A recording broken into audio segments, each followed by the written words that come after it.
지난번 복마 화령검을 둘러싼 소동이 끝난 뒤 천마신군과의 약속대로 한비관과 다마리는 천마신군에게 합류하려던 중이었습니다. 그런 그들 앞에 전에 싸움에서 벌어진 유선제 독부의 뱀들이 나타나죠. 그리고 한비광은 장백검결로 그 뱀을 모두 무찌르는데요. 잠시 뒤 소양이라는 소녀가 자신이 모으던 유선제 독부의 뱀들이 모두 죽어있음을 보고 매 뇌응에게 범인의 색출을 지시합니다. 다음날 아침 객점에서 잠이 깬 한비광 앞에 부용이 나타나고 뒤이어 북해빈 공주 단우원도 등장. 게다가 이 현장을 오해한 흑풍해까지 겹치며 한바탕 실랑이가 벌어집니다. 이 난리통을 틈타 부용은 아버지를 공격한 뒤 우연히 다마린의 방으로 도망치고 부용과 단우원의 사이를 오해한 다마린은 그와 맞붙습니다. 그러나 빙백신장을 결정타로 맞은 다마린은 순식간에 얼어버리고 말죠. 다마린을 죽게 만들었다는 충격에 부용은 또다시 도망갑니다. 그리고 이 난리통인 현장에 한비광과 천마신군이 찾아오는데요. 얼어있는 다마린을 본 한비광이 분노하여 단우원을 공격합니다. 천마신군은 이게 무슨 짓이냐며 일갈하지만 한비광은 자신의 마음을 알 리가 없다며 그대로 천마신군 곁을 떠납니다. 한편 자신 때문에 다마린이 죽은 것에 슬퍼하며 술을 마시는 부용. 순간 한 무리의 잡배가 술에 취한 그녀를 공격하려 하지만 백무흔이라는 무사가 나타나 잡배들을 모두 물리칩니다. 장소는 바뀌어 여전히 뱀들을 죽인 범인을 쫓고 있는 소양은 범인인 한비광을 발견하는데요. 다마린이 죽었다고 생각한 한비광은 천마대멸겁이란 무공을 펼치며 스트레스를 푼 뒤 활용도를 버리고 자리를 뜹니다. 그리고 그 흔적을 발견한 또 다른 흑풍해는 그것이 한비광이 남긴 것인 것도 모른 채 한비광의 능력은 인정하지만 초식에 대한 이해가 없이 쓰는 것은 흉내내는 원숭이만도 못하다는 뒷담화를 할 뿐이었습니다. 이어서 산을 따라 내려가던 한비광은 시연의 무덤 앞에 있는 부하 비연을 발견합니다. 죽은 시연을 그리워하는 비연에게서 자신의 모습을 본 한비광. 그는 비연을 위로해주겠다며 술집으로 향합니다. 그렇게 술판이 벌어지고 그런 한비광을 찾던 소양 역시 술집에 찾아오면서 결국 모두 함께 술을 마시게 되는데요. 아뿔싸! 지난밤 자신이 한비광에게 정조를 잃었다고 오해한 소양은 복수는 잊고 한비광을 낭군으로 여기고 맙니다. 그 사이 유선제 독부 시연의 동생 시휘가 비연을 찾아오고 그녀는 그가 언니를 사랑했다는 사실을 알고 있었지만 오히려 언니의 악담을 하며 그에게 복종할 것을 명합니다. 그렇게 객점을 나와 길을 떠나는 한비광, 시휘, 비연, 소양. 그러나 본능을 버리지 못하고 미녀를 따라간 한비광 앞에 자신을 병력탄을 만든 병력자라고 소개하는 노인이 나타납니다. 그리고 한비광에게 몸이 폭발하는 일명 폭독의 힘을 보여주며 한비광 역시 이미 폭독에 중독되었음을 말해주고 도망치죠. 한편 미리 객잔에 도착해 있는 시위와 비연 앞에 정파 중 거대한 세력인 벽풍문의 소문주 천운학공자가 나타나고 그는 비연에게 주군이 될 사람이라 말합니다. 하지만 시위는 그런 천운학에게 돌아가달라 말하고 이를 거부한 천운학은 비연과 한바탕 싸움을 벌이고 수많은 부하들을 시켜 시위와 비연을 겁박하지만 그 불똥이 때마침 객점에 도착한 한비광에게 튑니다. 덤벼드는 천운학의 부하들을 호신강기로 날려버리는 한비광. 그러나 천운학만큼은 이를 믿지 않았고 그의 도발에 한비광이 흥분하자 이번에는 몸 안에 폭독이 터집니다. 이것마저 호신강기로 오해한 탓에 일이 조금 풀리나 싶더니 한비광이 스스로 천마신군의 제자라 밝히는 실수를 저지르고 정파 벽풍문과 천운학은 오히려 한비광을 죽이려 듭니다. 순간 한비광이 꾀를 내어 한 달 뒤 비무대를 마련해 정식으로 겨뤄보자 제의를 하죠. 그리고 그런 그의 말에 공명심이 발동한 천운학은 이를 받아들입니다. 그렇게 천운학은 물러가나 폭독 때문에 한비광은 쓰러지고 시간과 장소는 바뀌어 시정잡배를 상대하는 한 무사가 있었으니 그 정체는 바로 다마린. 빙백신장을 맞고 얼어버렸던 그녀는 일전에 먹었던 장백산삼 덕분에 살아났고 내공까지 업그레이드 됩니다. 그런 그녀를 마검낭이라고 오해한 백무흔은 그녀를 공격하지만 오해는 곧 풀리고 그녀는 천마신군의 심부름에 따라 활용도를 들고 한비광을 찾아 길을 떠납니다. 그리고 정신을 잃은 한비광과 천운학의 비무대를 놓고 유선제 독부의 장로들이 자신들의 안전을 위해 한비광을 벽풍문에 넘기려고 하지만 시휘가 이를 막아섭니다.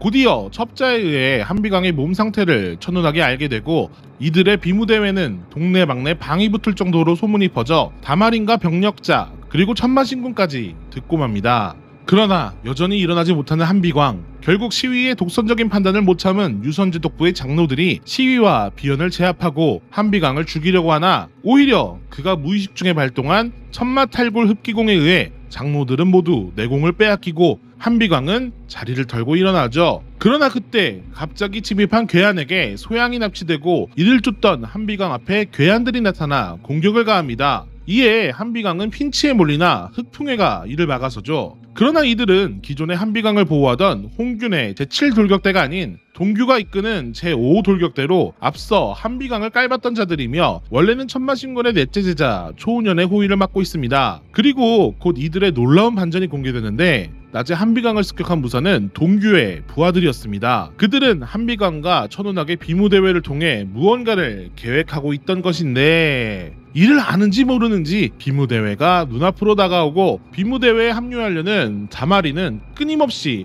마검낭이라는 오해를 받고 있었는데 그런 그녀 앞에 병력자와 그가 만든 병력탄을 한 손으로 막는 노인이 나타나고 다마린의 정체가 거망의 후계자라는 것을 한 번에 눈치채는 비범함까지 보여줍니다. 이어 한비광의 비무대회 소식을 듣고 그를 찾아온 북해 빈공주 단우원. 한비광은 단우원을 싸늘하게 대하지만 다마린이 살아있다는 소식을 전하고 사과의 의미로 북해 빈궁에 비급 필사본을 선물하죠. 그리고 다마린마저 한비광을 만나지 못하게 가로막는 흑풍회. 그들을 의심하던 시위는 깊은 밤 흑풍회의 동규를 미행하고 천마신군의 넷째 제자 초운현이 이 비무대회를 통해 한비광을 죽이고 정파와 사파 간의 전쟁을 일으켜 천하일통의 과업을 이루려는 걸 알아냅니다. 위기에 몰린 시연 앞에 비연이 등장하여 초운현과 사투를 벌이나 강력한 초운현 앞에서 그들은 추풍낙엽처럼 쓰러지고 맙니다. 그리고 다음날 비무대회에 아침이 밝습니다. 한비광을 찾아온 초운현은 그에게 패배하지 말 것을 강조하고 흑풍회를 통해 약을 탄 차를 한비광에게 먹입니다. 그리고 자신의 세력을 이끌고 등장한 북해빈공주 단호원의 등장에 장내가 술렁이고 그가 응원하는 한비광과 그럼에도 승리를 확신하는 천운학의 비무대회가 시작됩니다. 한편 다마리는 일전에 만난 노인에게서 병력자의 과거를 듣고 비무대회를 향하지만 여전히 그를 마검낭이라고 믿는 현상금 사냥꾼들에게 노려지는데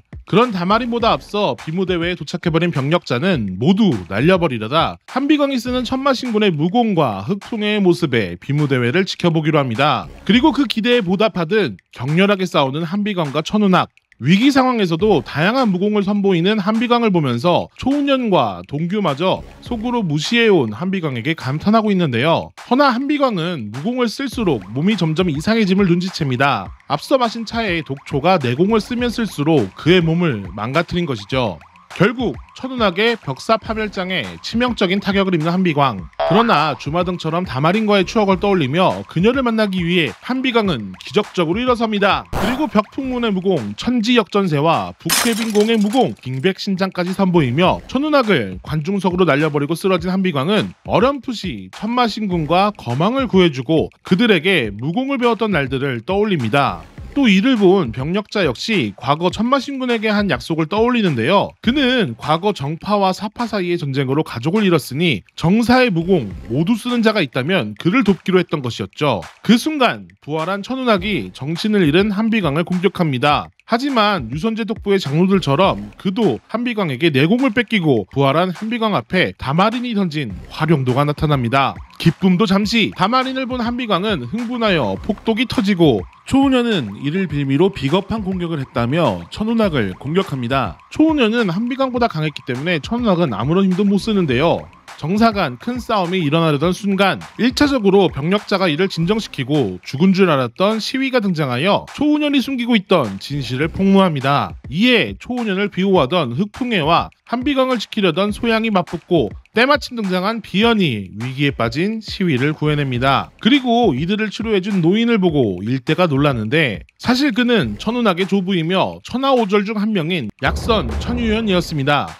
허나 초운현은 여전히 천운학을 도발하고 이 싸움에 북해빈공주 단호원까지 뛰어드는데 이 모든 혼란을 정리할 자 천마신군이 등장. 천마신군은 대지를 가르는 무서운 힘을 보여주며 싸움을 진정시키고 흑풍의 최정예인 사돌 까지 동원하며 이들을 해산시킵니다. 그리고 약선 천유연은 크게 다친 한비강을 치료해주려 하지만 천마신군은 자신의 제자가 정파의 인물에게 목숨을 구걸하냐는 호통을 치고 순간 약선은 맥을 짚은 것만으로도 한비강이 건마의 후손임을 눈치챕니다. 천마신군은 초은연과 한비강에게 따라올 것을 명하고 한비강은 떠나기 전 다마린에게 오늘 밤 호수앞 정자에서 만나자 약속을 하죠. 이어 천마신군은 초은연을 추궁하기 시작하나 한비강은 오히려 그를 두둔합니다. 그런 한비강의 마음을 눈치챈 천마신군은 겉으로는 호통을 치고 뒤로는 웃어 보이며 자리에서 물러나고 초은연은 한비강의 기지를 잃고 그를 경계하게 됩니다. 그날 밤 호수 앞 정자에서 다시 만나는 한비강과 다마린. 한비강은 자신의 부인이 되어 흑풍회의 도움으로 거망을 찾자 제안하지만 다마린은 비록 짝사랑이지만 자신은 정혼자가 있다며 이를 거절합니다. 그렇게 다마린과 헤어진 한비강은 몸에 이상을 느끼는데 약선은 그가 폭독과 과열삼으로 인해 몸이 정상이 아님을 언급하고 같은 시각 천마신군은 북해 빈궁주 단호원과 함께 술잔을 기울이며 앞으로 있을 한비강의 운명을 걱정하는 모습이 등장하죠. 다음날 이른 아침 다마린은 다시 할아버지인 거망을 찾는 여정을 떠나는데요. 이때 한비강이 천마신군 곁을 떠나 다시 한번 다마린 앞에 나타나면서 열혈강호 비무대의 편도 마무리됩니다.